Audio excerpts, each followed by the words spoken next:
अस्सलाम वालेकुम नाजरीन, खुशामदीद आपको कहते हैं। प्रोग्राम है you ask for it. Her Friday को हम ये प्रोग्राम लेकर आपकी खिदमत में हाजिर होते हैं। आज शुरका की तादाद जो है कदरे आहिस्ता आहिस्ता बढ़ती जा रही है। अमूमी तौर पे पहले प्रोग्राम्स आप देखते थे, मेरे साथ हैं हमेशा की तरह डॉक्टर सदाकत अली तो मौजूद हैं, आपको खुशामदीद कहते हैं। मगर आज बात सिर्फ हम दोनों तक ही महदूद नहीं है, बल्कि आज मिस शुमाइला बतूल हमारे साथ मौजूद हैं, जो कि क्लिनिकल साइकोलॉजिस्ट भी हैं और विलिंग वेज में असिस्टेंट डायरेक्टर भी हैं। मेरे दाएं तरफ तशरीफ़ रखती है मिस आमना नवाज़, अनदर क्लिनिकल साइकोलॉजिस्ट, और उनके साथ तशरीफ़ रखते हैं नदीम नूर साहब, जिनसे आप अच्छी तरह से वाकिफ़ हैं क्योंकि ये दोनों प्रोग्राम जो है मिल के करते हैं मूड मैनेजमेंट। और नदीम नूर साहब जो है सीनियर काउंसलर हैं। और उस तरफ तशरीफ़ रखते हैं हमारे साथ वेट मैटर्स प्रोग्राम आपके लिए हर हफ्ते करते हैं हारून क्रिस्टी साहब, जो कि सीनियर काउंसलर हैं। आप सबको हम प्रोग्राम में खुशामदीद कहते हैं। डॉक्टर सदाकत और बाकी शुरका, आपकी मैं तवज्जो चाहूँगा कि आज जो मसला हम लेके आ रहे हैं प्रोग्राम में वो कदरे थोड़ा सा हटके है। ज़्यादा हम इस पे बात नहीं करते, हम उन लोगों की बात करते हैं जो किसी न किसी बीमारी का शिकार होते हैं, जो किसी जहनी बीमारी का शिकार होते हैं, मगर उनकी फैमिलीज़ भी होती हैं, उनके कोई केयर टेकर्स भी होते हैं जो उनसे बहुत मोहब्बत रखते हैं, बहुत चाहत रखते हैं और उनकी बीमारी की वजह से बहुत परेशान रहते हैं और कई मरतबा इतने परेशान हो जाते हैं कि उनकी बीमारी को अपने ऊपर तकरीबन ओढ़ लेते हैं। ये सूरत हाल जो है जिन लोगों के साथ हो, और यहाँ पर हमारे पास ऐसे इनबॉक्स में कुछ सवालात भी हैं मुख्तलिफ़ किस्म के, जिन्होंने गाहे बगाहे इस मसले की तरफ निशानदही की है। उसमें से एक आध मसला भी हम आज के प्रोग्राम में शामिल करेंगे। मगर डॉक्टर साहब, बुनियादी तौर पे आपसे मैं आगाज़ करूँगा, ये फरमाइएगा कि जब हमारा कोई लव्ड वन, हमारा कोई बहुत ही करीबी, कोई बहुत ही प्यारा किसी ऐसी बीमारी में हो, क्रॉनिक इलनेस में हो जिसमें उसको हमारी निगहदाश्त की ज़रूरत हो, तो उसके ऊपर जो बीमारी होती है क्या उसका साया केयर टेकर पे भी पड़ जाता है? ये तो बहुत ही आम देखने में आता है कि घर में कोई एक फ़र्द बीमार होता है, और ख़ास तौर पर जब बीमारी क्रॉनिक होती है, यानी तादेर रहती है और उसमें बेहतरी के आसार नहीं नज़र आते जी, और जो मरीज़ है जिसकी खिदमत की जा रही होती है या जिसकी मदद की जा रही होती है, तो वो अपनी परेशानी की वजह से या अपनी तकलीफ़ की वजह से शुक्रगुज़ार भी नहीं होता। तो ये एक थैंकलेस सा जॉब बन जाता है, और जिसमें इंसान के जज्बात कभी कभी मनफी शक्ल इख्तियार कर लेते हैं। अपने उस प्यारे पे गुस्सा आने लगता है जो बीमार होता है, और जिसकी बीमारी जो है बढ़ती ही चली जाती है, और उसके मूड और मिजाज के मसाइल भी होते हैं। तो आप देखते हैं घरों में जब किसी को डायबिटीज़ होती है या ब्लड प्रेशर है, या ख़ास तौर पर अगर कैंसर जैसी ख़तरनाक बीमारी हो जी, या फिर अल्कोहलिज्म और एडिक्शन जैसी तंग करने वाली और पुरानी होने वाली बीमारी हो जी, तो जो केयर टेकर्स हैं उनमें से कोई ना कोई बहुत ही हल्कान हो जाता है जी। तो हम दूसरे लफ्ज़ों में ये कहते हैं कि वो रोगी हो जाता है, और वो बाज़ औक़ात मुँह से ये लफ्ज़ कहता भी है, और ये मसला उसका बिल्कुल खालिसतन अपना नहीं होता, लेकिन वो अपने प्यारे के साथ उस रिश्ते की वजह से उस मसले को अपने मसले से भी ज़्यादा अहमियत देने लगता है, अपनी ज़िंदगी को इग्नोर करने लगता है, अपने कामकाज को छोड़ देता है, और सब कुछ त्याग के जी वो अपने प्यारे की खिदमत में लग जाता है, और वो एक तरह से बहुत ज़्यादा तकलीफ़ में मुब्तला हो जाता है। तो इसको हम को डिपेंडेंस या हम रोग कहते हैं। अच्छा, और ये तमाम पुरानी क्रॉनिक बीमारियों में भी होता है। ये बाज़ औक़ात हम अपनी क्रिकेट टीम से जब हद से ज़्यादा तवक्कुआत वो बस्ता कर लेते हैं, और टीम जो है वो परफॉर्म करके नहीं देती और बार बार हारने लगती है। आजकल तो खैर खुशकिस्मती से हमारी टीम जीत रही है, लेकिन जब हमारी टीम हारने लगती है तो हम घर बैठे अपने कभी टेलीविज़न सेट तोड़ने शुरू कर देते हैं, कभी हम उलझन का शिकार हो जाते हैं, कभी लोगों को खफकान के दौरे पड़ने शुरू हो जाते हैं। तो ऐसी सूरत हाल को हम कहते हैं कि मोहब्बत में रोगी हो जाना। ठीक हो गया डॉक्टर साहब। इससे पहले कि मैं हमारे जो बाकी शुरका हैं उनको इस पे इनपुट देने को कहूँ, और ये भी कहूँ कि आपसे इसके मुतालिक सवाल करें ताकि हम एक ओपन फोरम डिस्कशन कर सकें, ये फरमाइएगा कि ये ऐसा नहीं है कि जो लोग केयर टेकर होते हैं वो तो एक बहुत ही आला काम कर रहे होते हैं, वो तो एक जैसे मदर ट्रीसा वाला काम कर रहे होते हैं, कोई ऐसा काम कर रहे होते हैं जिसको बहुत ही हम आला सिंहासन पे बिठाते हैं। तो आपकी बात से मुझे ये लगता है कि जैसे वो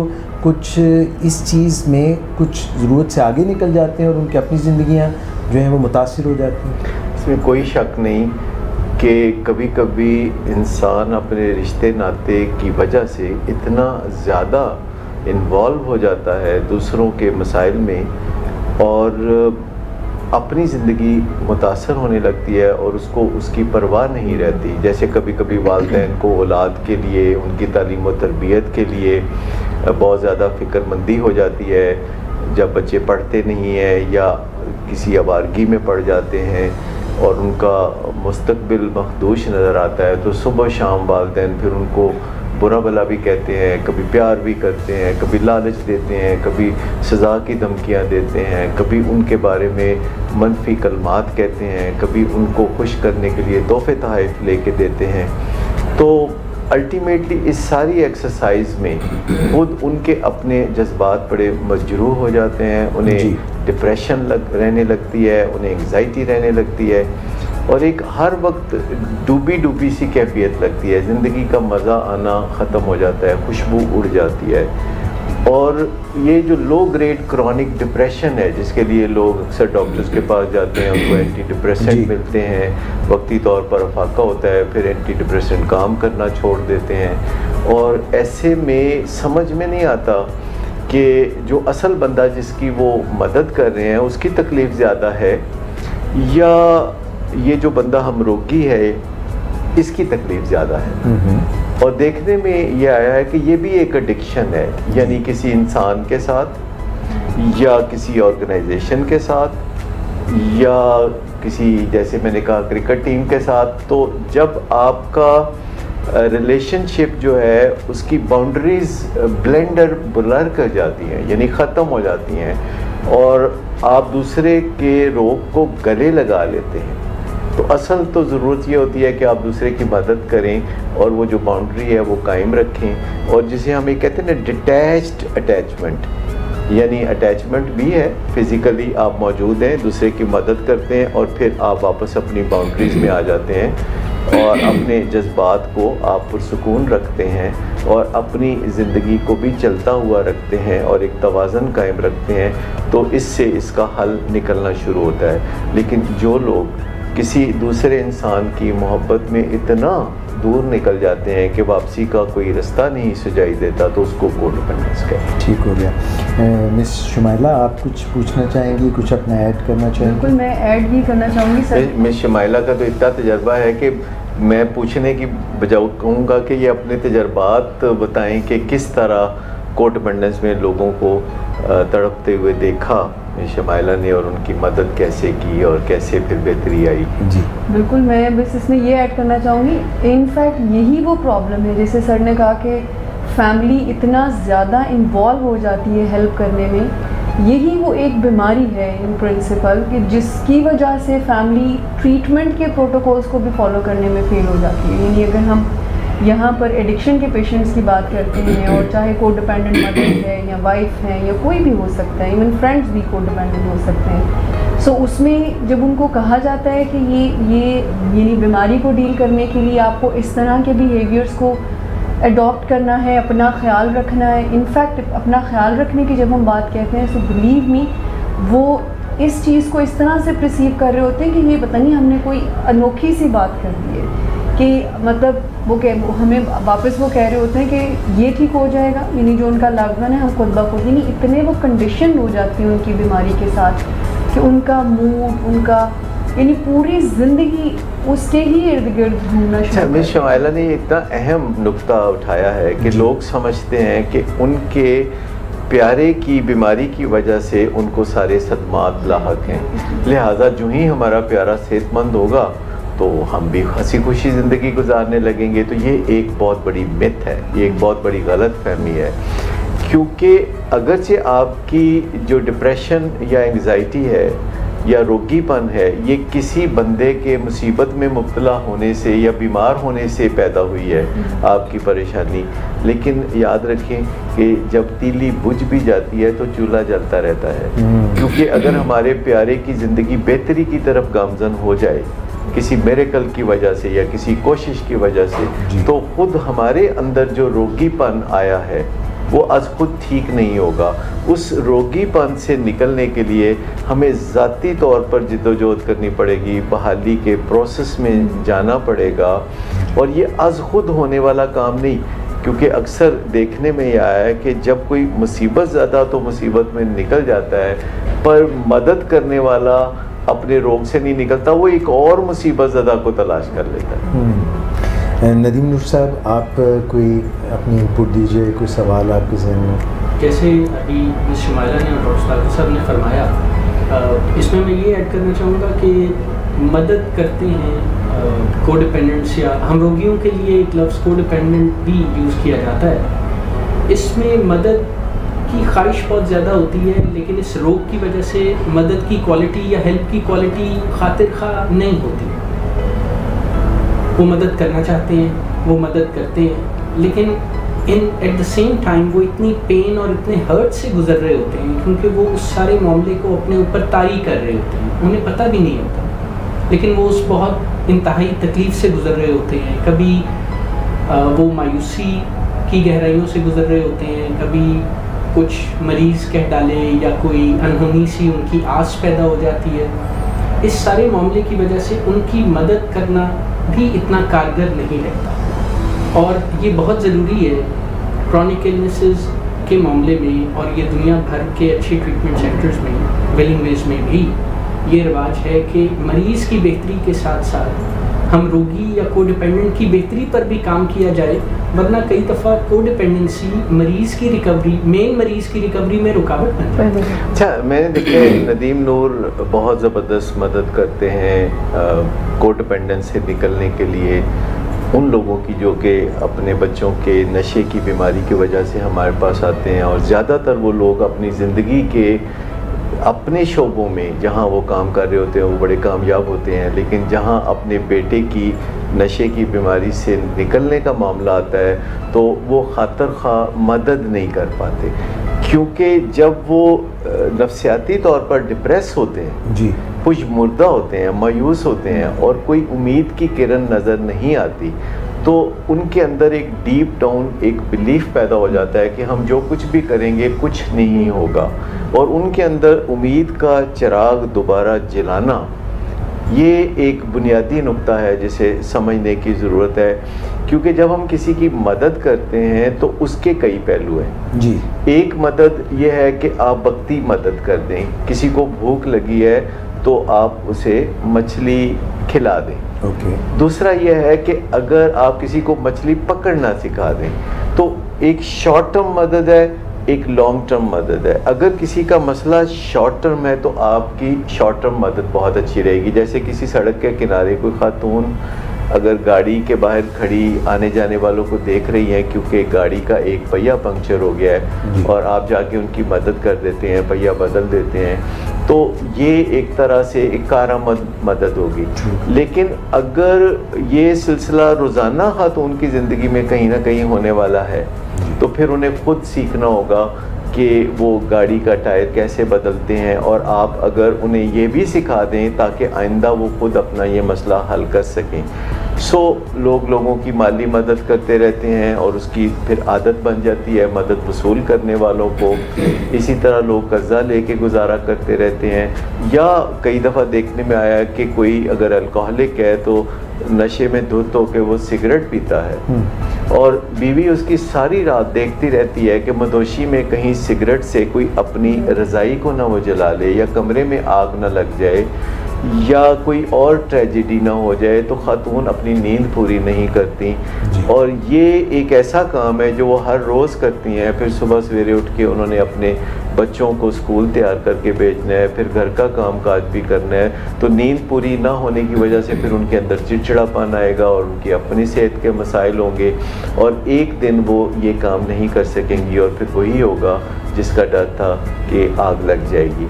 लिहाजा बेहतर ये होता है कि ऐसा काम शुरू ना किया जाए जो आप तादेर नहीं कर सकते। आप वही मदद किसी की करें जो आप हमेशा आसानी से कर सकें, अपनी ज़िंदगी को ख़राब किए बगैर दूसरों की मदद कर सकें। ऐसी मदद तो कोई मदद नहीं होगी जो आप किसी की मदद करें तो आपकी अपनी ज़िंदगी ख़राब हो जाए और किसी को भी उससे कोई फ़ायदा ना हो। मदद वो है जो इफ़ेक्टिव हो।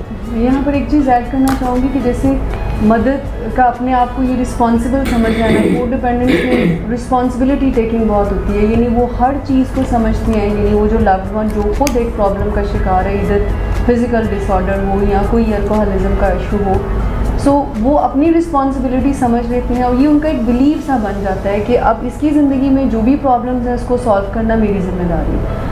अगर हम फैक्ट पर बात करें तो उनकी कैपेसिटी इतनी नहीं होती। जैसे भी सर ने एग्जांपल दी कि पूरी रात अगर उन्होंने वॉच करना है कि कहीं ये नुकसान ना अपने आप को पहुंचा ले, कहीं आग ना लग जाए, सो वो भी तो ह्यूमन बीइंग है ना, कि वो उनकी एक फ़िज़िकल एक हद है ना कि वो उस एग्जॉस्ट हो सकती हैं, लेकिन इस बात को वो मानने को तैयार नहीं। इट्स माई पर्सनल ऑब्जर्वेशन है कि कोडिपेंडेंस कभी भी ये मानने को तैयार नहीं होता है कि हमें भी हेल्प की ज़रूरत है। वो एक किस्म का डिनाइल में होता है एंड उन्होंने अपनी सारी ज़िंदगी का मकसद ये नहीं, उनका बिलीव ये बन जाता है कि अगर हम अपने लव्ड वन को बेहतर हेल्प नहीं कर सकते, जो कि इनफैक्ट सिक हेल्प होती है, बिकॉज थका हुआ इंसान थकी हुई मदद ही प्रोवाइड करेगा, लेकिन वो इतना स्ट्रॉन्ग बिलीव होता है। और ये हमें काफ़ी, जैसे सर ने कहा ना, कि बहुत दफ़ा अपनी लाइफ में शाइन करने वाले लोगों के लिए यही वजह बन जाती है कि वो रिकवरी में भी रुकावट बन जाते हैं, क्योंकि वो फियर से ऑपरेट कर रहे होते हैं, वो नहीं एग्जीक्यूट कर पाते, नहीं अपनी इमोशनल हेल्थ को बेहतर कर पाते और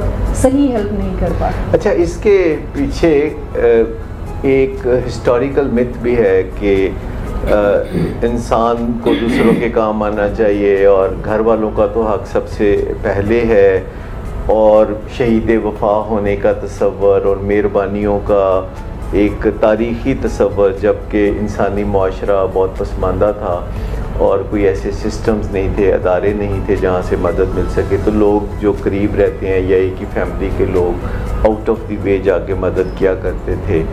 सो एक ईमानियात का हिस्सा है हमारे लिए कि अपनों की मुश्किल में मदद करनी चाहिए, और उसमें मैं लफ्ज़ एक इजाफ़ा करना चाहूँगा कि उनका ख्याल होता है कि अंधाधुंध मदद करना चाहिए। फिर उनका ख्याल होता है कि जो काम दूसरे लोग अपने लिए कर सकते हैं वो भी करने चाहिए। ये बताइए कि घरों में अमूमन लोग जो सुबह जाना होता है, जिन्होंने स्कूल या किसी दफ्तर में, या बच्चों को लोग दूसरे जगाते हैं, माँ जगा रही है, वालिद जगा रहे हैं, हालांकि बड़े आसानी से आप अलार्म लगा सकते हैं, सेल फ़ोन में कर सकते हैं, लेकिन एक माँ की ड्यूटी लगी होती है कि वो सब बच्चों को जगा रही है और उनको स्कूल जाने के लिए कह रही है, और वो कह रहे हैं कि हम 10 मिनट बाद उठेंगे या 5 मिनट बाद उठेंगे, और फिर उनके बस्ते तैयार करना, फिर उनकी ज़रूरत की चीज़ों का हर वक्त करना, और फिर वापसी पे ये करना। तो कोई ना कोई निशाना बना होता है जिसकी अपनी कोई ज़िंदगी नहीं होती और वो दूसरों के लिए ज़िंदगी गुजार रहा होता है, और उसको ये सिर्फ थोड़ा सा कह दिया जाता है कि इन्होंने ही घर को जोड़ के रखा हुआ है, थोड़ी तारीफ़ कर दी जाती है, और घर में आपको कोई ना कोई ऐसा एक फ़र्द मिलता है जो अक्सर खातून खाना होती हैं, जो वक्त गुज़रने के साथ साथ बीमारियों में मुब्तला होना शुरू हो जाती हैं, ब्लड प्रेशर, डायबिटीज़, मोटापा, लेकिन सुबह सवेरे 4 बजे उठ के किचन में जाना और रात गए तक किचन में रहना, और फिर उठते बैठते हाय हाय करना ताकि दूसरे लोग जो हैं कुछ एहसास करें, लेकिन दूसरे लोग कोई ख़ास एहसास नहीं करते। बैठते हैं तो कहते हैं हाय, उठते हैं तो बोलते हैं हाय। तो मतलब उनकी तारीफ़ थोड़ी सी हो जाती है, और उस थोड़ी सी तारीफ़ के लिए वो इस गोरख धंधे में फिर पड़े रहते हैं। आपका बहुत शुक्रिया। आपको बिल्कुल यकीनन जो है सवाल करने का मौका भी मिलेगा और अपनी राय का देने का भी मौका मिलेगा। मिस आमना नवाज़ हमारे साथ शुरका का पैनल मौजूद, डॉक्टर सदाकत हमेशा की तरह हमारे साथ हैं। प्रोग्राम में आज हम बात करें को डिपेंडेंसी पे, यानी कि हम रोग जिस तरह से लोग हो जाते हैं, किसी का ख्याल करते करते कैसे शहीद वफा हो जाते हैं, कैसे उनकी अपनी ज़िंदगियां जो है बेमानी हो जाती हैं, मुतासिर हो जाती हैं। और प्रोग्राम में वक्फे पे जाने से पहले मिस आमना नवाज़ क्लिनिकल साइकोलॉजिस्ट पूछना चाह रही थी एक सवाल, बल्कि कुछ कहना भी चाह रही थी। गो हेड मिस। जी बिल्कुल, मैं ये बात करना चाह रही थी कि एक लव हेट रिलेशनशिप सा होता है जो कोडिपेंडेंट पार्टनर्स होते हैं उनमें, कि जैसे डॉक्टर साहब ने कहा कि ये एक रिलेशनशिप एडिक्शन होती है। तो जैसे ड्रग एडिक्शन में ड्रग के बगैर भी नहीं रहा जा रहा होता, ड्रग्स के साथ भी मुश्किलात आ रही होती हैं, उसी तरह से ये रिलेशनशिप एडिक्शन में भी आप उस रिलेशनशिप में रह के भी बहुत पेन में होते हैं, और जब आप उससे दूर भी जाते हैं तो भी जो है वो आपको बहुत से विड्रॉल्स का सामना जो है वो करना पड़ता है। और एक और चीज़ भी जो देखी गई है कि उसी लव हेट रिलेशनशिप की वजह से हम कोडिपेंडेंट पार्टनर्स कभी अपने प्यारों की बहुत ज़्यादा मुआवनत करते हैं, कभी मुआवनत करके जब बहुत ज़्यादा थक जाते हैं तो फिर कुछ ऐसे काम भी करते हैं जिससे वो और प्रोवोक होते हैं, उनको और ज़्यादा गुस्सा भी आता है। तो ये बहुत मिली जुली सी कैफियत होती है मोहब्बत और नफरत की। अच्छा, ये जो मिली जुली कैफियत है, बीमारी इसी के अंदर छुपी हुई है।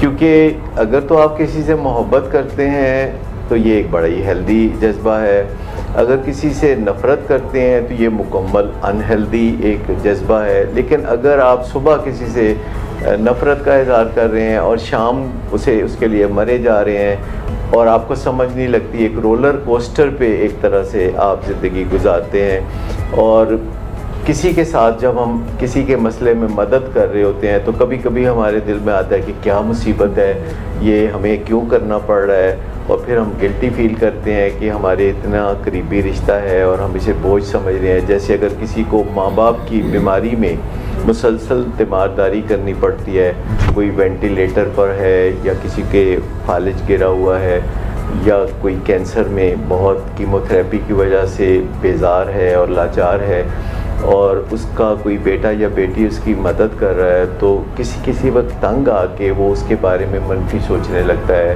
कि कब मेरी इस मुसीबत से जान छूटेगी, और फिर उसे एहसास गुनाह होता है।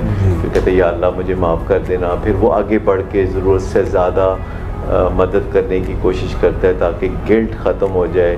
या अगर कोई ड्रग एडिक्ट है जो सुबह उठते ही कह रहा है कि मुझे 2000 रुपये दें, और फिर वालिदैन उसको बुरा भला कहते हैं, और थोड़ी देर के बाद फिर उनको बहुत दिल में तकलीफ़ होती है कि आखिरकार वो उनका अपना प्यारा बेटा है, पता नहीं किस मजबूरी में फंसा हुआ है, तो फिर उसको बहाने से वो बुला के को प्यार किया, को पुचकारा, फिर पैसे भी पकड़ा दिए जानते हुए कि ये नशे पे खर्च होंगे। तो काउंटर प्रोडक्टिव स्टेप्स जो हैं वो बहुत होने लगते हैं। हमें पता नहीं चलता कि मदद है क्या। हम अपने अंदर जो गिल्ट महसूस करते हैं, अपने उस गिल्ट को ख़त्म करने के लिए बाज़ औक़ात हम दूसरे का नुकसान करते हैं। और जैसे जो कर्ज़ा लेने की जिन लोगों को आदत होती है, हाथ फैलाने की आदत होती है, तो लोग अपने तौर पर महसूस करने लगते हैं कि शायद ये कोई उनकी गलती है कि जिसकी वजह से दूसरा बेरोज़गार है या गरीब है। जैसे चौक में एक गाड़ी आके खड़ी होती है और कोई औरत जिसने गोद में बच्चा उठाया हुआ है और सख्त धूप में वो नंगे पाँव चलती हुई गाड़ी की तरफ आती है, तो गाड़ी के अंदर बैठी हुई खातून को बहुत नफसियाती और जज्बाती मुश्किलात का सामना होता है। और फिर वो कोई पैसे जो रखे होते हैं इस मकसद के लिए निकाल के बांटती रहती है, और ये तसव्वुर करती है कि ये जो वो पैसे गरीबों में बांट रही है इससे उसको किसी किस्म की प्रोटेक्शन मिलती है। जैसे कहते हैं कोई लिया दिया काम आ गया है। तो ये अज़ल से कोई अच्छी कम्बिनेशन बनी हुई है कि जो दौलतमंद लोग हैं वो गरीबों में खैरात और पैसे बांटते रहें, तो इससे उनको अपनी ज़िंदगी में कोई प्रोटेक्शन मिलेगी या आसानी मिलेगी। तो दोनों के लिए म्यूचुअल सेटिस्फेक्शन का बायस ये बनता है कि लोग तलाश करते फिर होते हैं कि किसको पैसे दें, और इससे वो अपने लिए कोई तहफ़्फ़ुज़ सो कॉल्ड ख़रीद रहे होते हैं।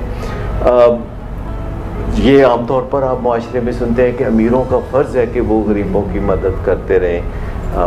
मैं कहता हूँ तो बाज़ औक़ात बड़ी नुक्ताचीनी का भी सामना होता है कि भाई गरीबों का कोई पुर्जा तो कम नहीं ना होता, उनके भी पूरे हाथ पाँव सलामत होते हैं और वो अपनी ज़िंदगी को बेहतर बनाने के लिए ख़ुद इक़दामात कर सकते हैं। किसी के दिए से किसी का घर नहीं बनता। जब भी आपकी ज़रूरतें पूरी होंगी तो वो तब होंगी जब आप अपने हाथों से कमाने की कोशिश करेंगे, और अल्लाह का तो वादा है कि जो भी बंदा कोशिश करेगा उसको उसका मुद्दा मिलेगा।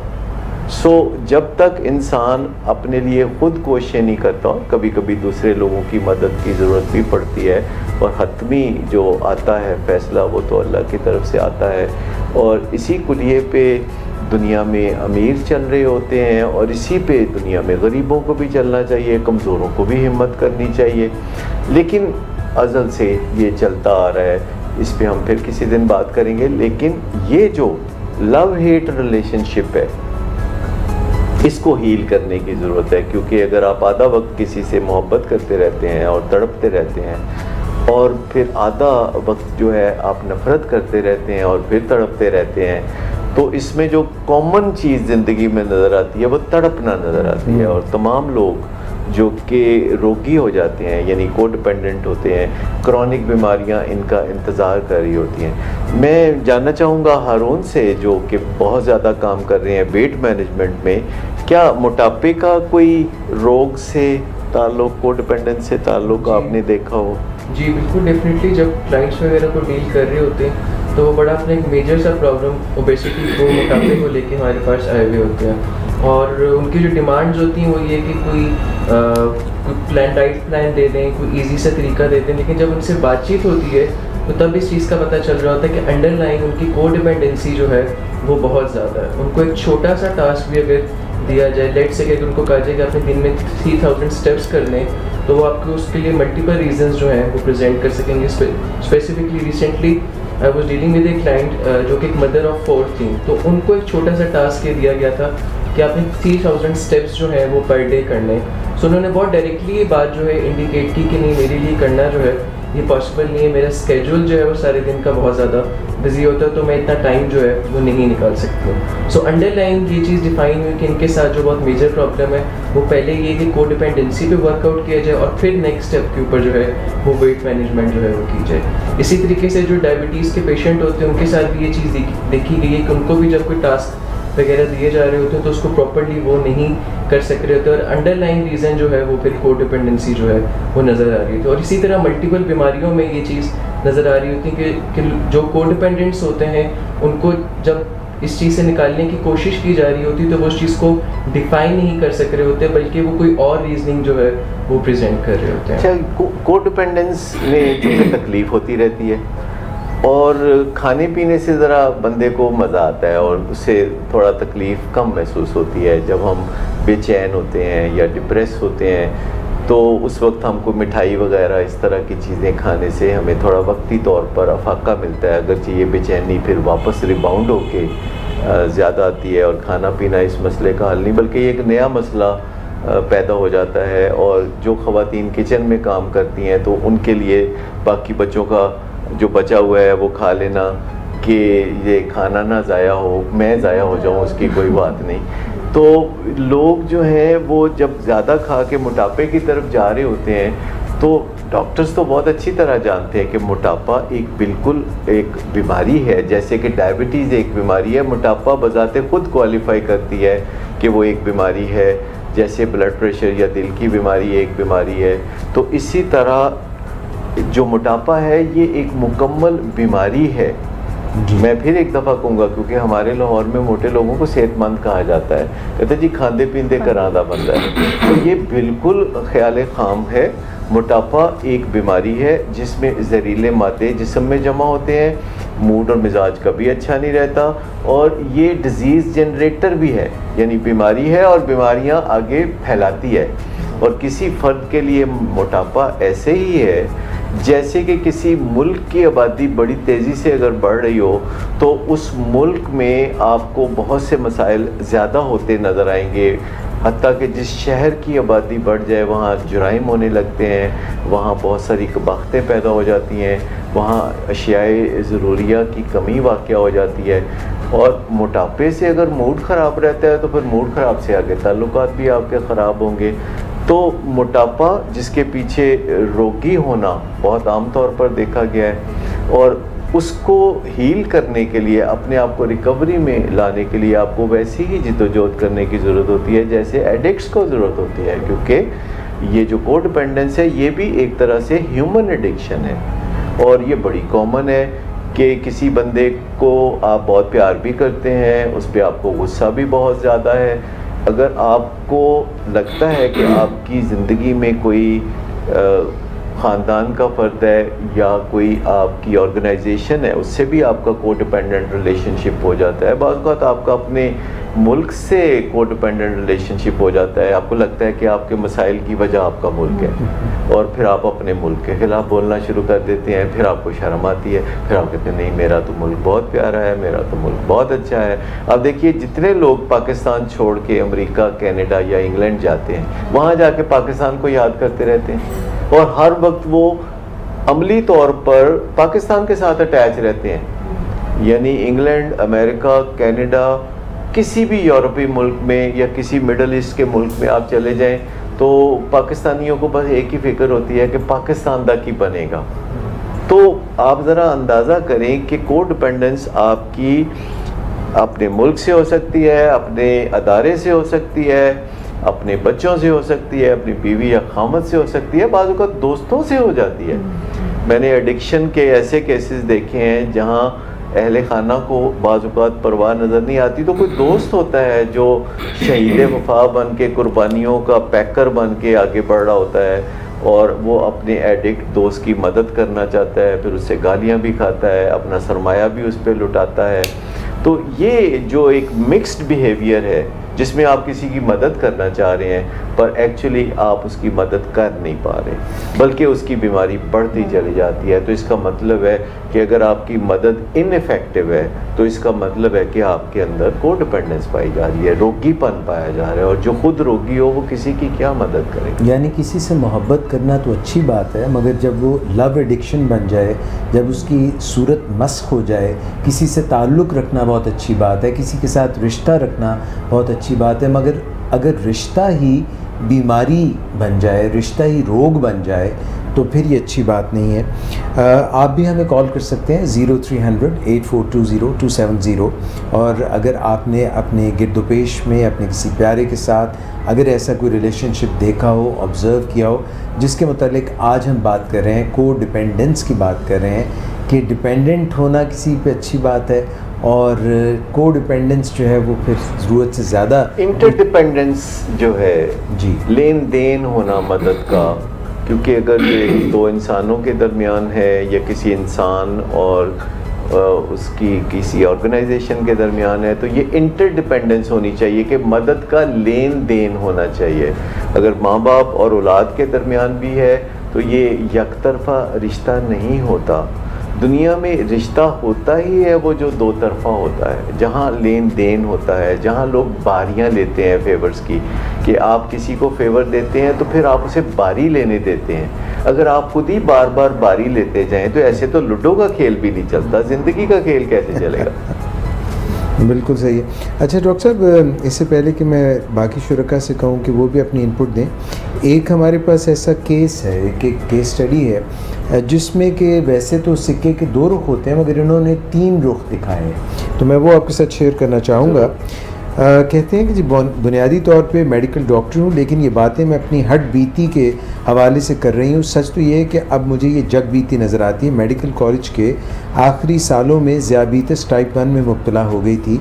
ज़ियाबीतस के शिकंजे में होने के बावजूद हर इम्तिहान में मैंने अच्छे नंबर लिए। मेरे घर के अफराद इंसुलिन के टीकों, खाने पीने के परहेज़ और ब्लड शुगर चेकिंग के मामले में खबती हो चुके थे। वो हर वक्त मेरी गर्दन पर सवार रहते थे, हर हरकत को कंट्रोल करते थे।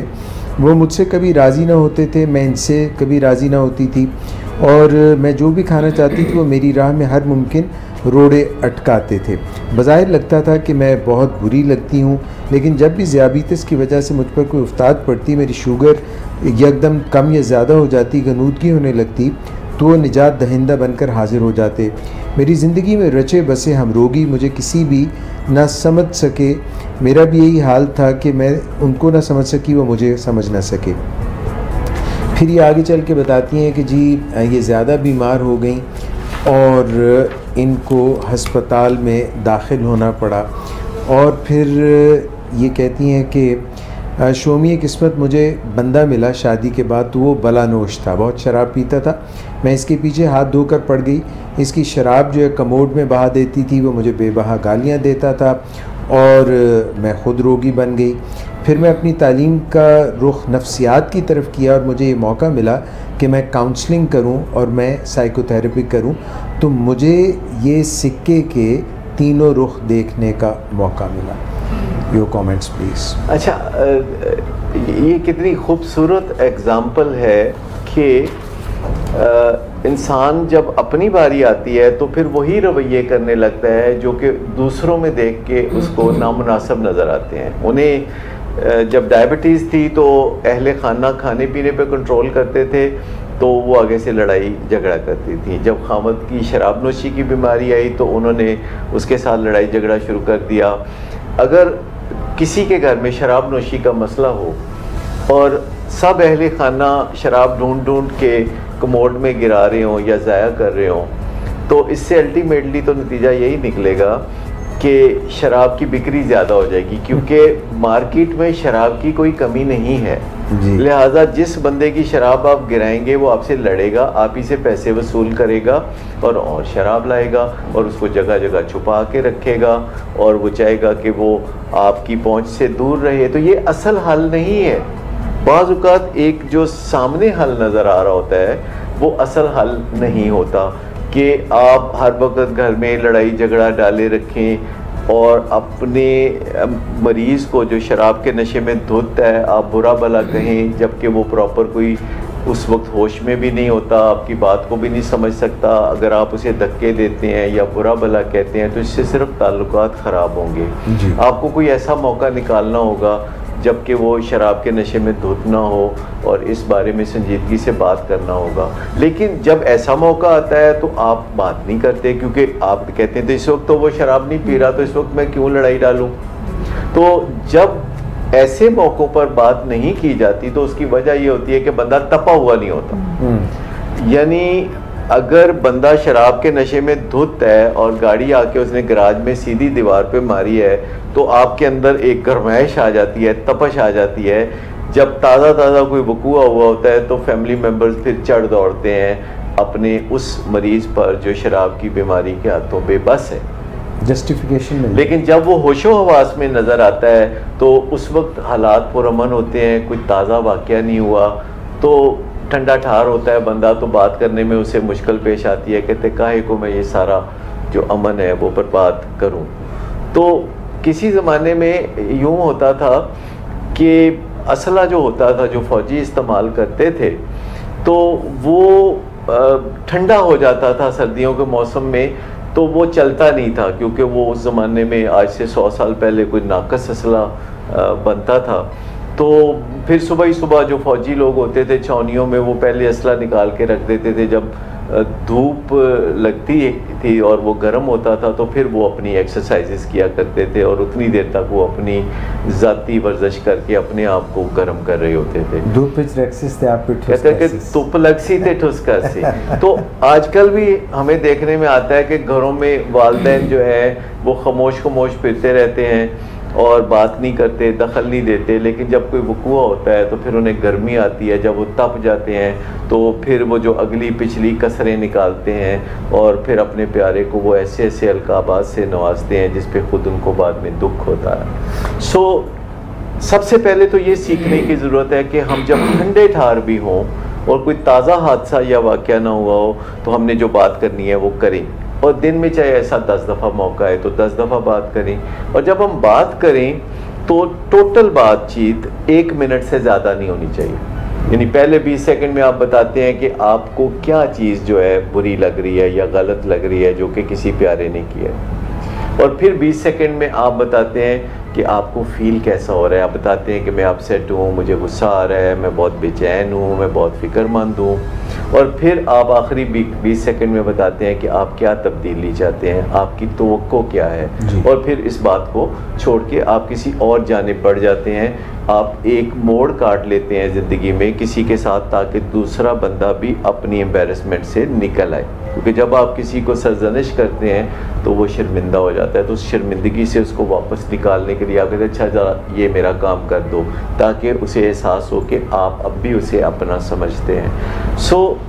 ये 1 मिनट का जो काम है जो आप करते हैं, अगर मौसर होना होगा तो इसे आप इस्तेमाल करें तो ये मौसर हो जाएगा, और अगर ये चीज़ मौसर नहीं तो फिर सारा दिन आप शोर मचाते हैं तो कुछ भी नहीं होगा, आप खुद भी परेशान होंगे और आपके ताल्लुकात भी ख़राब होंगे, और हो सकता है दूरियां पैदा हो जाएं, हो सकता है आप मदद ना कर सकें, हो सकता है आपका प्यारा जो है वो अपनी ज़िंदगी में बर्बादियों के रास्तों पे निकल जाए। Thank you very much sir for your input. और हम एक छोटी सी ब्रेक यहाँ पे लेंगे, पलट के आएंगे तो मज़ीद बात करेंगे।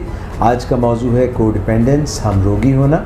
और मिस शुमाइला, आप कुछ कहना चाह रही थी प्लीज़? जी सर, मैं बिल्कुल सर जो बात कर रहे थे कि कम्युनिकेशन बहुत पुअर हो जाती है, यानी जब हम कोडिपेंडेंट के करैक्टरिस्टिक्स की बात करते हैं तो बिल्कुल पुअर कम्युनिकेशन होती है, या तो होती नहीं है या बहुत ही ज़्यादा ख़राब होती है, या यानी ब्राइब कर रहे होते हैं, मिन्नतें कर रहे होते हैं, तरले कर रहे होते हैं, यानी इस तरह की कम्युनिकेशन। अच्छा, मिन्नतें कर रहे होते हैं, ये गंदी मिन्नतें कर रहे होते हैं मतलब उसका फ़ायदा कुछ नहीं हो रहा होता है, अगर हम ऑनेस्टली बात करें फ़ायदा कुछ नहीं हो रहा होता, एंड सरप्राइजिंगली उनको पता होता है कि इसका फ़ायदा नहीं हो रहा होता, and they are compelled to do this. इसके साथ साथ जब वो हर तरह की कोशिश अपने तौर पर कर रहे होते हैं उस प्रॉब्लम को हेल्प करने के लिए अपने लव्ड वन की, इसके साथ साथ फिर उनका जो अपने बारे में पॉइंट ऑफ व्यू होता है वो बहुत वीक बनना शुरू हो जाता है। आई एम नोबडी वाला हिसाब, सेल्फ इस्टीम बहुत पुअर हो जाती है, जिसको सम टाइम वो चैरिटी, जो थोड़ी देर पहले सर बात कर रहे थे कि चैरिटी देकर फिर उसको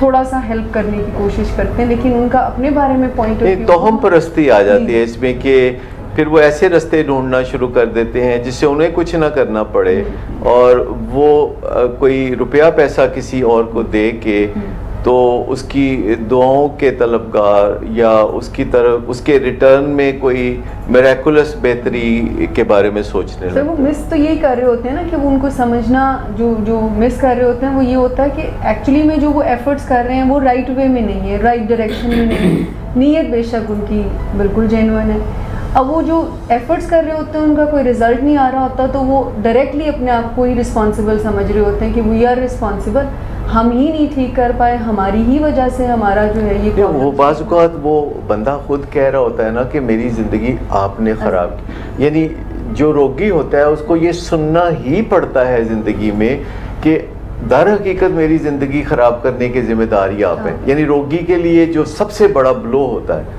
जैसे औलाद से भी वालिदैन को सुनना पड़ता है मेरी ज़िंदगी तो आप ही ने ख़राब की है, और जो शराब की बीमारी में मुब्तला है वो भी यही एक दिन कह रहा होता है अपनी बीवी को कि अगर मेरी बीवी अच्छी होती कोई, या अगर तुम ना होती मेरी ज़िंदगी में तो मेरी ज़िंदगी बड़ी बेहतरीन होती।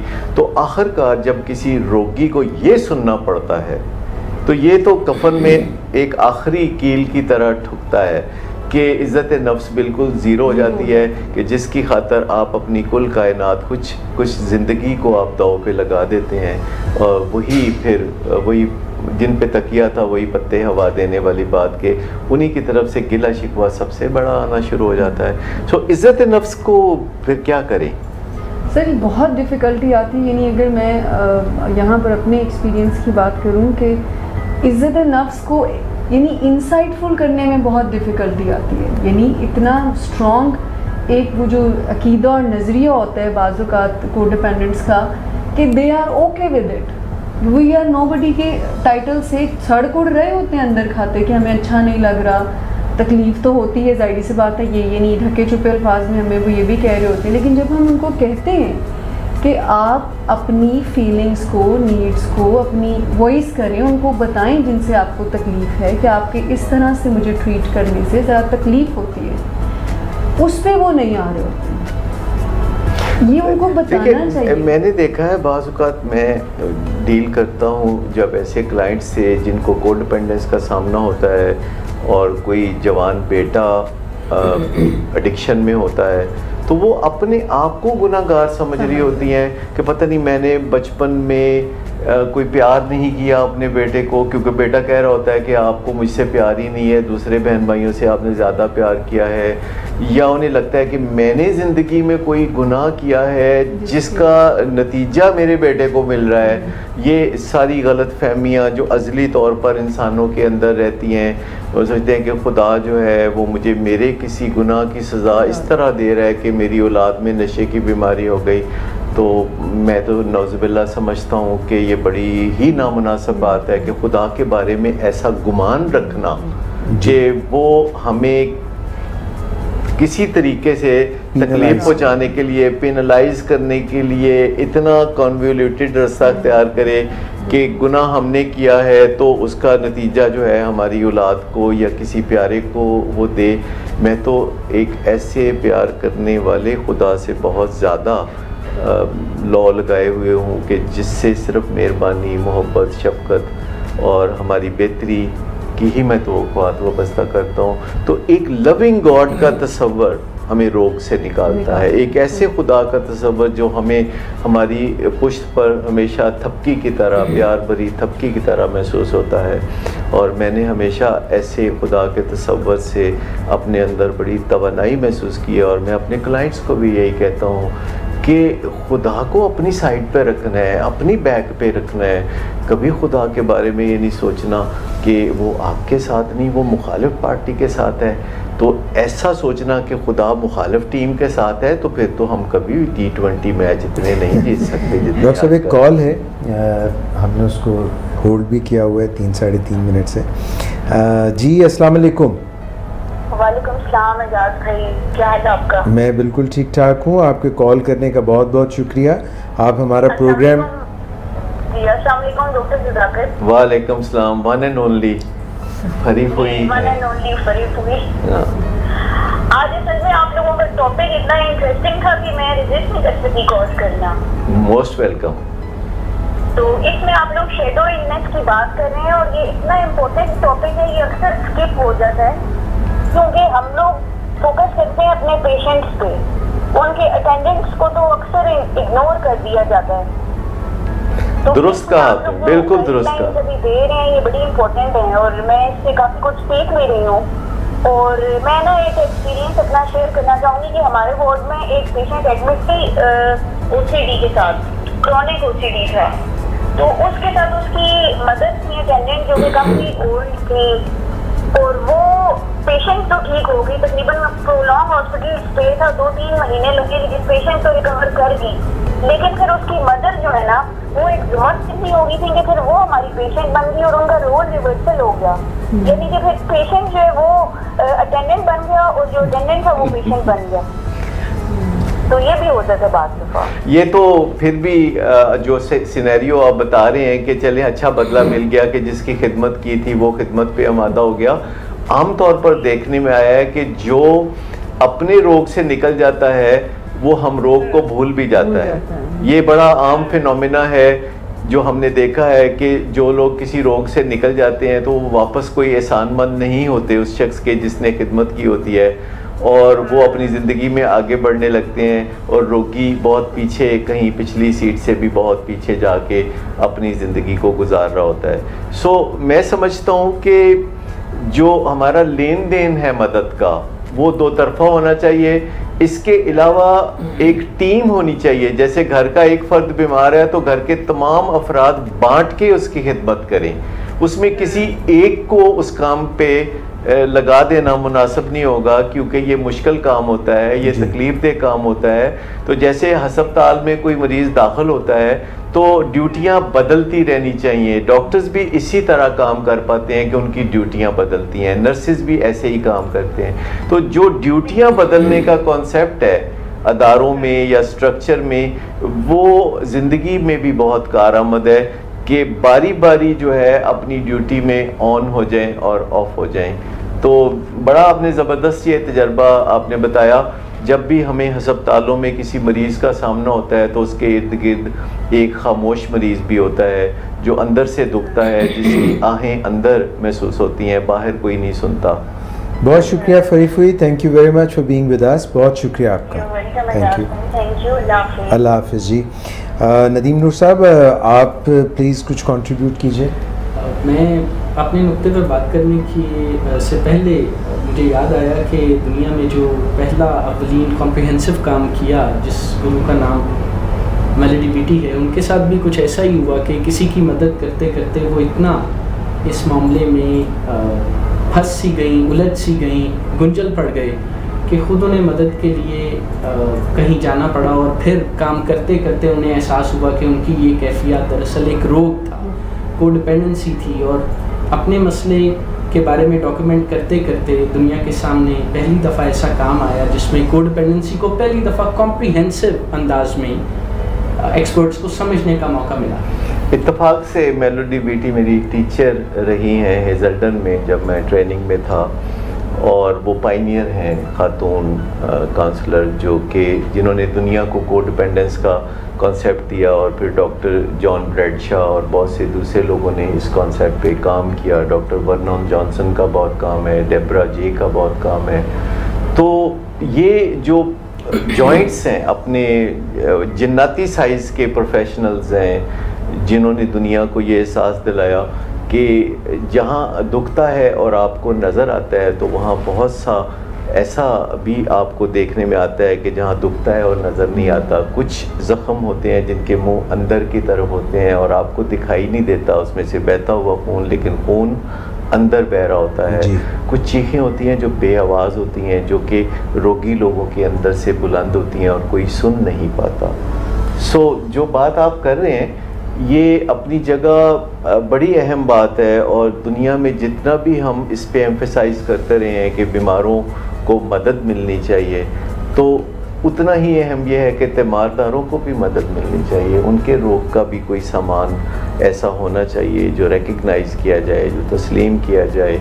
घर में कुछ अफराद खामोश मुजाहिद होते हैं जी, और उनकी तरफ भी थोड़ी थोड़ी तवज्जो देने की ज़रूरत होती है। हर घर में ऐसे लोग होते हैं जिन्हें हम नाइस लोग कहते हैं, जो अपनी ज़रूरियात की परवाह नहीं करते लेकिन अपने फैमिली मेम्बर्स के लिए वो कुर्बानियाँ देते हैं।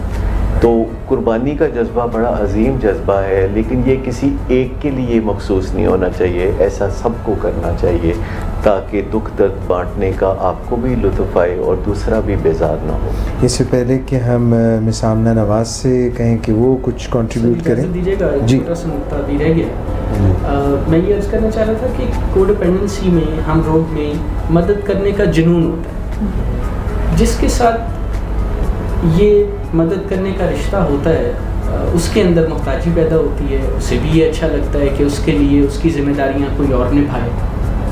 ऐसा करते करते मदद करने वाले मुआविन में जो मुआवनत कर रहा है और जिसकी मदद हो रही है, एक खामोश सा रिश्ता इस्टेब्लिश हो जाता है। कोडिपेंडेंस के बारे में ये भी देखा गया है कि इन्हें मदद करने का जुनून का इतना सामना होता है, they suffer from a need to be needed, कि ये अपनी ज़िंदगी में ना जानते हुए ना चाहते हुए ऐसे लोगों को वेलकम कर लेते हैं जिनकी ज़िंदगी मसाइल से भरी पड़ी होती है। जैसे कोडिपेंडेंट्स बेचारों के लिए ये बात आम है कि जब ये अपनी ज़िंदगी में शादी जैसे मरहले की तरफ बढ़ते हैं जी, तो किसी ऐसे शख्स का इंतखाब कर लेते हैं जो खुद मैनोशी, बलानोशी या दूसरे क्रॉनिक मसाइल का शिकार है।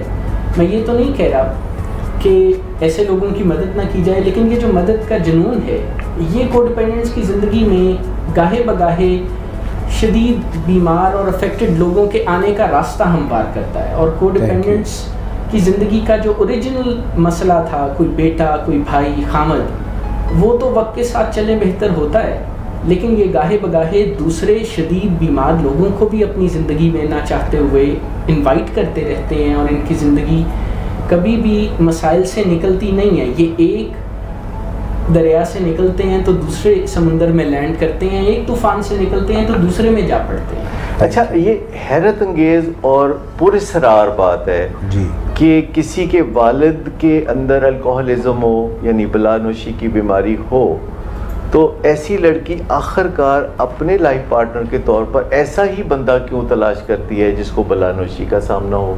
या कोई खातून अगर एक बंदे से इस वजह से अलहदगी पाती है कि उसका शराब का मसला था, तो फिर दूसरा बंदा ऐसा क्यों तलाश करती है जिसका शराब का ही मसला होता है।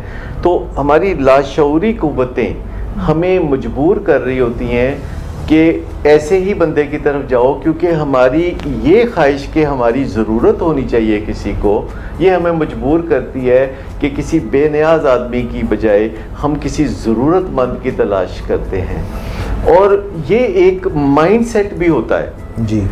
टीन एज के ज़माने से भी मेरा एक दोस्त थे जिन्होंने मुझे कहा कि वो अपनी ज़िंदगी में ऐसी लड़की से शादी करेंगे जो माजूर हो। तो उस वक्त मुझे बिल्कुल समझ में नहीं लगा, मुझे लगा कितना नेक जज्बा है, कितना आला जज्बा है इनका। और बहरहाल उन्होंने बाद में ऐसा ही किया।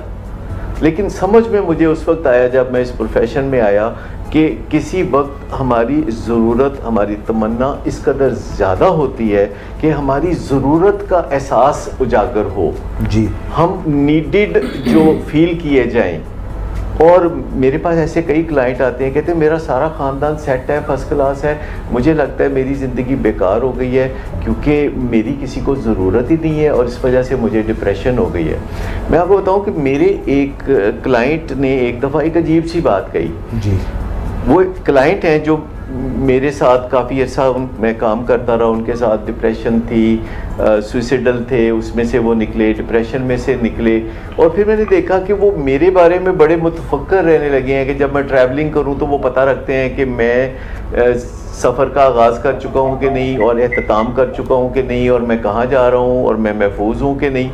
और एक दिन तो उन्होंने इंतहा कर दी, मुझे कहते हैं कि मेरा बड़ा दिल करता है कि आप शदीद बीमार हों, बिस्तर पे लेटे हों और मैं आपकी खिदमत करूं। मैं क्या आपकी इस ज़रूरत को पूरा करने के लिए मैं बिल्कुल तैयार। डॉक्टर साहब एक कॉल है हमारे साथ होल्ड पे। अस्सलाम वालेकुम। वालेकुम अस्सलाम। अस्सलाम वालेकुम सबको। वालेकुम अस्सलाम। मैं साइमन की बात कर रही हूँ। जी वेलकम। मैं सबको देख के बहुत अच्छा लगा, मैं इस प्रोग्राम में शामिल होती हूँ। Thank you. सारों के प्रोग्राम तो मैं सुनती हूँ, तो इधर सबको मैंने का बात करती हूँ, सारों का शुक्रिया भी अदा करती हूँ। वेलकम जी। बस मतलब ऐसा प्रोग्राम आपने थोड़ी देर के लिए देख ली थी, लाइफ हमारी चली गई और इसकी रचना नेट ऑफ हो गया जिससे थोड़ा खराब था। अच्छा अच्छा, बहुत शुक्रिया आपके मैं कॉल करने। प्रेडिक्शन कर सकता हूँ कि इनको अनकरीब खुशी मिलेगी क्योंकि बिजली वापस आएगी। हाँ जी इंशाल्लाह। अभी सुबह से जा तो नहीं रही थी, अभी कोई जल्दी चली गई है। अब प्रोग्राम आपका मिक्स हो रहा मेरे से, तो खैर बहुत अच्छा स्टार्ट मैंने देखा, आपका बड़ा अच्छा प्रोग्राम, मतलब मिक्स टॉपिक चल रहे थे जी, वेट मैटर बेबी और वगैरह की बातचीत कर रहे हैं जी। बहुत अच्छा माशाल्लाह प्रोग्राम हो रहा है। Thank you, so kind of you. बहुत मेहरबानी, बहुत शुक्रिया आपका कॉल करने का। Thank you, thank you. अस्सलाम वालेकुम। इस वक्त हमारे साथ जो है शरीक होंगी गुफ्तगू में मिस आमना नवाज़, क्लिनिकल साइकोलॉजिस्ट। सेल्फ केयर जो है, जो एस्पेक्ट है सेल्फ केयर का, वो बहुत ज़्यादा निगलेक्टेड महसूस होता है जब हम देखते हैं कोडिपेंडेंट फैमिलीज़ में वो अपना ख्याल रखना छोड़ देते हैं। और जब हम उनको उनकी कोडिपेंडेंसी को मैनेज करने की बात करते हैं, तो जब उनको ये सजेशन दी जाती है कि आप अपना ख्याल रखा करें, तो वो उनको सुनने में ये बहुत ही सेल्फिश बात लगती है कि हम कैसे अपना ख्याल रख सकते हैं, हमारा जो बहुत प्यारा जो है वो इस मुश्किल का शिकार है। और वो ये भी कहते हैं कि हमारा दिल नहीं चाहता है, अभी हमारा दिल नहीं है। और वो विल पावर का भी कुछ इंतज़ार कर रहे होते हैं कि कोई विल पावर होगी तो जिस दिन दिल करेगा तो फिर मैं वॉक पे भी चला जाऊंगा, फिर मैं खाना पीना और अपने सोने का भी ख्याल रखूँगा। तो मैं डॉक्टर साहब से ये पूछना चाहूँगी कि विल पावर का कोई रोल होता है कोडिपेंडेंसी से निकलने में और अपने ख्याल रखने में? डेफिनेटली विल पावर का रोल होता है और विल पावर उभरती है उनकी तकलीफ से, यानी जिसे हम अवे फ्रॉम मोटिवेशन कहते हैं कि जब तकलीफ़ हद से बढ़ जाती है तो वो माइल हो जाते हैं। लेकिन काउंसलर का काम ये है कि उन्हें ऐसे गोल सेट करके दे और मुस्तकबिल में जो किरणें हैं जो रोशनी की वो दिखा दे, at the end of the tunnel जो रोशनी है वो दिखा दे, ताकि वो टूवर्ड्स मोटिवेशन से भी फ़ायदा उठाएं। क्योंकि हमारी मोटिवेशन आमतौर पर होती है जब हमें कोई फ़ायदा नज़र आता है, जब हमें कोई तकलीफ़ होती है तो तब भी। लेकिन असल मोटिवेशन जो बेहतरीन किस्म की है वो ये है कि जब हमें कोई फ़ायदा नज़र आता है, कोई गोल नज़र आता है, तो गोल सेट करना ज़रूरी है। और विल पावर जो है ये कंज्यूमेबल चीज़ है, ये रोज़ाना आपको बिल्डअप करनी पड़ती है। रोज़ाना बैंक अकाउंट में जैसे अगर आप पैसे जमा कराएंगे तो आपका चेक बाउंस नहीं होगा, लेकिन अगर आप बैंक में कुछ जमा नहीं कराएंगे तो चेक बाउंस होगा। विल पावर भी एक ऐसा बैंक है जो आपको भरे रखना होता है। लेकिन विल पावर के साथ साथ एक स्किल पावर भी है कि आप तरीक़ेकार सीख लें, बेस्ट प्रैक्टिसेस सीख लें कि कौन सा काम कैसे किया जाता है। और फिर आपको ऐसे लोगों के तावन की ज़रूरत है, क्योंकि इंसान को इंसान के तावन की ज़रूरत होती है। तो हीरो बनने की कोशिश ना करें, क्योंकि उससे ज़्यादा फ़ायदा नहीं होता, बल्कि टीम वर्क को दुनिया में आजकल बहुत अहमियत दी जाती है। फिर एक गुरु, एक मेंटोर, एक डॉक्टर, एक काउंसलर, साइकोलॉजिस्ट अगर आपकी ज़िंदगी में है, जो हमा वक्त आपको सलाह मशवरा दे सकता है और तयशुदा मंसूबे बता सकता है, जो साइंटिफिक प्रैक्टिसेस को आप तक पहुंचा सकता है, तो उससे रब्ता होना। फिर इन्वर्ट द इकोनॉमी एक चीज़ हम कहते हैं कि जो बुरी आदतें होती हैं, इल्लतें होती हैं, जैसे कि कोडिपेंडेंस या रोगी होना भी एक इल्लत है, तो ये बड़ी सस्ती होती हैं, ये बड़ी करीब पड़ती हैं, ये सीखनी नहीं पड़ती। मतलब किसी को थप्पड़ मारना, किसी को गाली देना सीखना नहीं पड़ता, लेकिन किसी तक अपना नुक्ता नज़र खूबसूरती से पहुंचाना ये आपको सीखना पड़ता है। तो आपको सीखने के अमल की तरफ जाना चाहिए, और जब आप गलती करें तो अपने आप को उस गलती के हवाले से थोड़ी बहुत डिसेंट पनिशमेंट दें। डिसेंट पनिशमेंट वो होती है जो कि आपको तकलीफ़ तो महसूस होती है, लेकिन आपको नदामत से दो चार नहीं करती।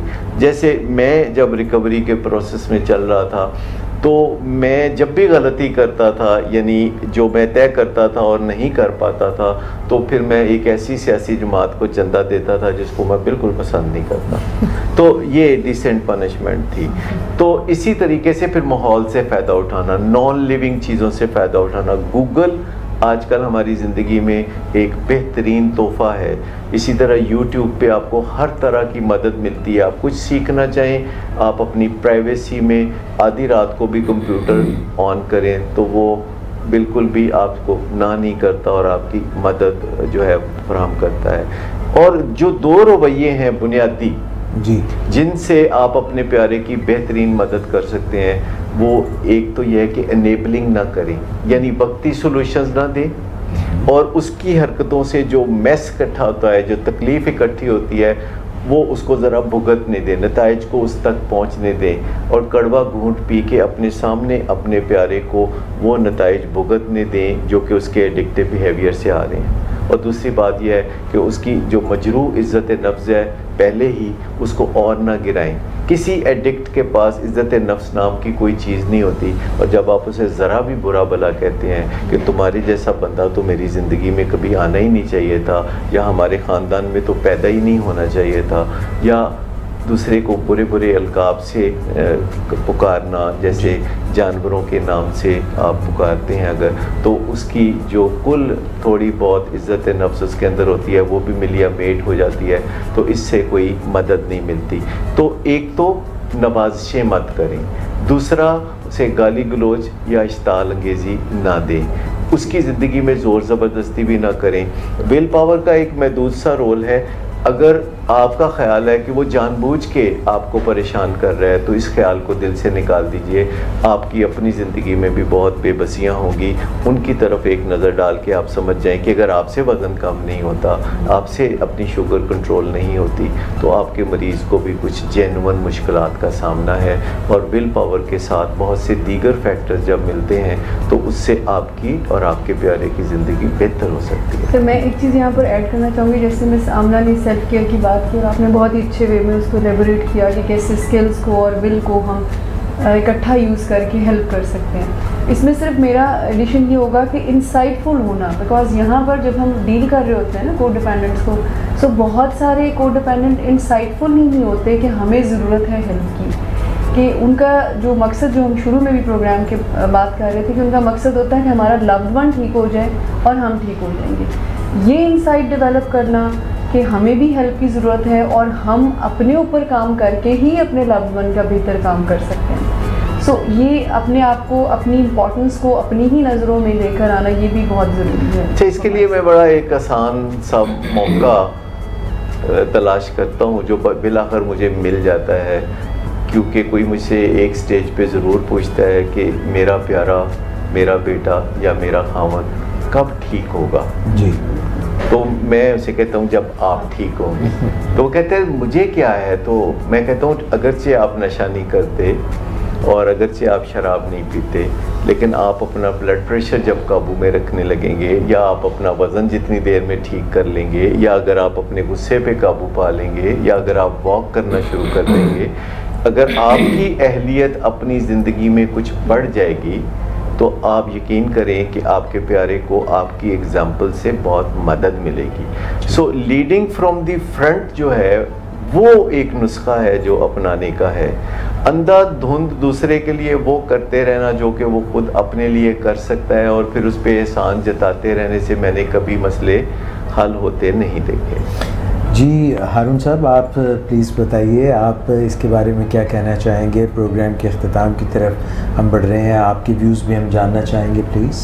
जी बिल्कुल, शुरू में तो मैं कमेंट देना चाहूँगा कि ये जो कोडिपेंडेंसी सिर्फ घर का मसला नहीं बल्कि घर से बाहर का भी मसला जो है ये नज़र आता है। स्पेसिफिकली अगर हम सर्विस इंडस्ट्री की बात करें, जहाँ पे हमने सर्विसेज लोगों को प्रोवाइड करनी होती है, तो वहाँ पे भी बहुत ज़्यादा प्रोमिनेंट हमें नज़र आता है। और अगर हम इसके सोल्यूशन की तरफ मूव ऑन करें, तो जिसमें जो पहला स्टेप हमें नज़र आता है वो होता है कि हम लोगों ने सेटिंग दी बाउंड्रीज करनी होती है, फॉलोड बाय कि उस बाउंड्रीज को हमने मेंटेन करना है स्पेसिफिकली एक हॉस्टाइल एनवायरनमेंट में। सो मैं डॉक्टर साहब से पूछना चाहूँगा कि जब हम इस फर्स्ट स्टेज के ऊपर जब हम बाउंड्रीज को सेट हमने करना, जो कि बहुत मुश्किल काम है कोडिपेंडेंट के लिए होगा, उनके बाउंड्रीज तो बिल्कुल है ही नहीं, और सेकेंडली फॉलोड बाय कि वो जो बाउंड्रीज सेट की हैं उसको एक हॉस्टाइल एनवायरनमेंट में उसने मेंटेन करना है कि अगर उसके घर वाले जो हैं वो जैसे उस पर एक चेंज देखेंगे तो वो बहुत डिफरेंटली बिहेव करेंगे, वो उसको बहुत डिफरेंट तरीके से डील करना स्टार्ट कर देंगे। तो कोडिपेंडेंट इन दो स्टेजेस से कैसे जो है कामयाबी से आगे मूव ऑन कर सकता है? बहुत ही अहम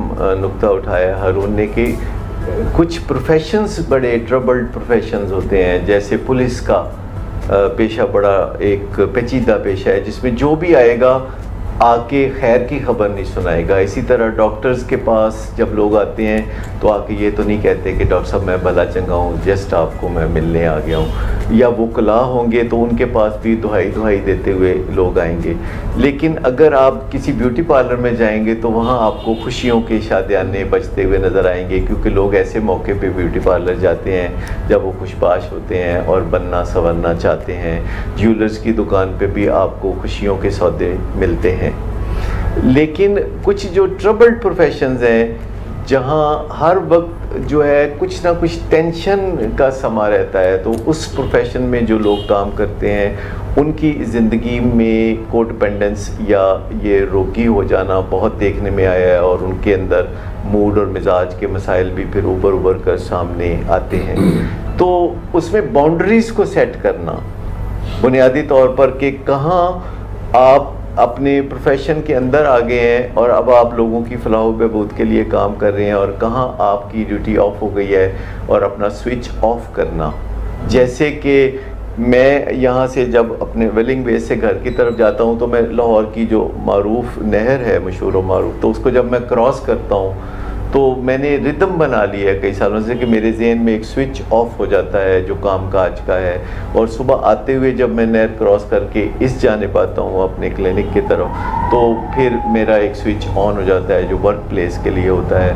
प्लस अपने बाउंड्रीज सेट करना अपनी ज़िंदगी में, क्योंकि बाउंड्रीज़ के बगैर तो मुल्क काम नहीं करते, बाउंड्रीज़ के बगैर अफराद कैसे काम कर सकते हैं। एक टेरिटोरियल रियलिटी होती है जो कि इंसान छोड़ जानवरों में भी होती है कि वो अपने इर्द गिर्द का एक माहौल बनाते हैं और उसके बाद अपनी ज़िंदगी को गुजारना शुरू होते हैं। तो जो टेरिटोरियल रियलिटी होती है ये आपके और दूसरे इंसानों के दरमियान एक तसव्वुराती हद होती है, जिसमें आप जब देखते हैं कि दूसरा घुसने की कोशिश करता है तो आप उसे पोलाइटली बता देते हैं कि आप ऐसा पसंद नहीं करते। और जब आप जमा करते रहते हैं किसी के बाउंड्री क्रॉस करने को और एक दिन आप उसके साथ लड़ पड़ते हैं तो इससे मसला हल नहीं होता। जब कोई टेस्ट डोज आपको देता है तो आप थोड़ा सा रद्द अमल ज़ाहिर करते हैं। आपको पता है जब टीका लगाते हैं, इसका पेंसिलिन का टीका लगाते हैं तो पहले एक टेस्ट डोज देते हैं। इसी तरह कुछ वैक्सीनेशन में भी पहले एक टेस्ट डोज देते हैं, तो अगर रद्द अमल आए तो फिर वो फुल टीका नहीं लगाते। तो अगर हम इंसान भी उन लोगों को थोड़ा सा रद्द-ए-अमल दे दें जो हमें एक टेस्ट कर रहे होते हैं, जिसे हम बाज़ का टेस्टिंग दी वाटर भी कहते हैं। तो जब हम शुरू में चुप रहते हैं तो इससे दूसरा जो है हौसला पकड़ता है और वो हमें ज़्यादा परेशान करता है, वो ज़्यादा हमें मुश्किलात में मुब्तला करना शुरू करता है। जो कर्ज़ मांगने वाले हैं पहले थोड़े पैसे मांगते हैं, फिर वो ज़्यादा पैसे मांगते हैं, तो अल्टीमेटली हमें हाँ करने की आदत पड़ चुकी होती है और हम मुश्किल में फंस जाते हैं। तो कुछ तयशुदा क़वाइद ज़वाबित होते हैं हमारी ज़िंदगी के, जहाँ हम अपनी और दूसरों की ज़िंदगी के दरमियान हद फासल कायम करते हैं, और उसके बाद जब भी मौका मिले हम दूसरे लोगों की खिदमत से गुरेज नहीं करते। हमें हाँ कहने और ना कहने के अंदर एक तवाज़न कायम करना होता है। आप समझिए कि जो माकूल रवैये होते हैं उसमें जहाँ ना कहने का मौका हो हमें ना कहने की ज़रूरत होती है, और फिर जहाँ हाँ कहने की ज़रूरत हो वहाँ भी हमें पीछे हटने की ज़रूरत नहीं है, क्योंकि असर्टिव शख्स वो होता है जो अपनी और दूसरों की हदों को पहचानता है और कायम रखता है। गुड न्यूज़ इज़ दैट कि हम ये सीख सकते हैं सारी चीज़ें। बिल्कुल ठीक है। मेरा ख्याल है आज के प्रोग्राम में को डिपेंडेंसी पे हमने बहुत ही सैर हासिल और मजबूत गुफ्तगू की, और तमाम शुरका का miss Shumaila Batool once again miss Shumaila Batool आपका बहुत बहुत शुक्रिया। हारून साहब thank you very much. Nadeem Noor so kind of you. Miss Amna Nawaz आपका बहुत शुक्रिया। डॉक्टर सदाकत मैं बल्कि ख़ुद बहुत ज़ाती तौर पर मशकूर हूँ। मेरे साथी हैं और बड़े लाजवाब प्रोफेशनल हैं, और ना सिर्फ को डिपेंडेंसी पे बल्कि नशे की बीमारी के हर पहलू पे बहुत ही गहरा इल्म रखते हैं, लोगों की बेपनाह मदद करते हैं। और इससे मुझे बड़ा इत्मीनान होता है कि जो हमारे पास क्लाइंट्स आते हैं उनकी ज़िंदगी में बड़ी ज़बरदस्त तब्दीलियाँ हमें नज़र आती हैं, और हमें रिवॉर्ड नज़र आता है जब उनकी ज़िंदगी में फूल खिलते हैं तो हमारे दिल भी मुस्कुरा उठते हैं। बहुत शुक्रिया डॉक्टर सदाकत आपका। और इससे पहले कि आज के प्रोग्राम से मैं आपसे इजाज़त चाहूँ, डॉक्टर सदाकत को डिपेंडेंस के मुतालिक एक बात कहते हैं, वही मैं आपसे शेयर करना चाहूँगा कि जब आप किसी मार्केट प्लेस में जाते हैं, जुमा बाज़ार जाते हैं, इतवार बाज़ार जाते हैं, तो किसी को मदद के लिए आप पुकारते हैं और वो आपका जो है जो भी आपने सामान ख़रीदा होता है, अगर आप कैरी नहीं करना चाहते उसको गाड़ी तक, तो आप उसको कहते हैं कि भाई ये अपने छाबे में सामान रख के ले चलो, और उसकी मदद करने के लिए आप उसकी हेल्प करते हैं और उसका छाबा उठा के उसके सर पे रख देते हैं। मगर आप ये कभी नहीं करते कि उसका छाबा अपने सर पे रखें और कहें कि आओ गाड़ी तक मेरे साथ चलो। तो को डिपेंडेंसी में ये बात को भी हम हमेशा ज़हन में रखते हैं कि छोटे बच्चे जो हैं उनसे हम बहुत प्यार करते हैं, बहुत मोहब्बत करते हैं, मगर जब वो लफ्ज़ बोलना शुरू करते हैं, पानी मानी जो भी कहते हैं, हम ये नहीं कहते कि आप बोलिए मत, आप चाहते हैं कि वो बोलें। जब वो छोटे छोटे कदमों से लातवा कदमों से चलते हैं तो हम उनकी हला शेरी करते हैं, पैट ऑन द बैक करते हैं। हम ये नहीं कहते कि भाई मैं तुम्हारे लिए चलता हूँ। सो जो उनके हिस्से का काम है उनको करने दीजिए, जभी तो वो कामयाब होंगे, जभी तो वो तवाना होंगे। अगर हम कोई जो है काम किसी के हिस्से का करें तो हमारे मसल्स जो हैं वो ख़ुद एट्रॉफी कर जाते हैं, कमज़ोर पड़ जाते हैं। अच्छा, डॉक्टर इजहाज ने मुझे एक बहुत ही पुरानी बात याद दिलाई है जो मैं कोई 35-40 साल से लोगों को कह रहा हूँ कि जब भी किसी का छापा उठवाने में मदद करें तो आखिरकार ये नहीं होना चाहिए कि छापा आपके सर पे आ जाए। छापा उसी के सर पे जाना चाहिए जिसके सर पे है, और लोगों को उनकी ज़िंदगी गुजारने देना चाहिए। लोगों की ज़िंदगी खुद गुजारना बहुत ही सेल्फिश होगा, चाहे आपके बच्चे ही क्यों ना हो, क्योंकि हम अपने बच्चों को उनकी ज़िंदगी के लिए तैयार कर रहे होते हैं, अपनी ज़िंदगी के लिए तैयार नहीं कर रहे होते। और हम अपने बच्चों को समझदारी से ज़िंदगी में आगे बढ़ने के लिए हलाशेरी दे रहे होते हैं। ख़ुद उनके सांस हम नहीं ले सकते, उनकी जगह हम कुछ खा पी नहीं सकते, उनकी जगह हम स्कूल कॉलेज और यूनिवर्सिटी नहीं जा सकते, तो फिर उनकी जगह हम उनकी ज़िम्मेदारियाँ भी नहीं उठा सकते। Very true. और आज 3 नवंबर है, 9 नवंबर को इकबाल डे है, और प्रोग्राम के अख्ताम पे शाहीन जो इकबाल का पैगाम है और एक इस्तारा है, और हमेशा इकबाल जो है शाहीन की बात करते हैं। शाहीन बहुत तवाना होते हैं, उनके पर बहुत मजबूत होते हैं, मगर वो भी अपने घोंसले से अपने बच्चों को एक ख़ास मौके पर ज़रा ठहूका देते हैं, नज करते हैं, ताकि वो फ़िज़ा में जब गिरते हैं तो फिर वो अपने पर जो है खोलते हैं और फिर वो अपने परों को फैला के अपने ऊपर यकीन पैदा करते हैं। आज के प्रोग्राम से तमाम शुरका को आपका बहुत शुक्रिया, और मुझे इजाज़त दीजिए। इंशाल्लाह दोबारा मुलाकात होगी। अपना बहुत ख्याल रखिएगा और अच्छा सा वीकेंड गुजारिएगा। अल्लाह हाफ़िज़।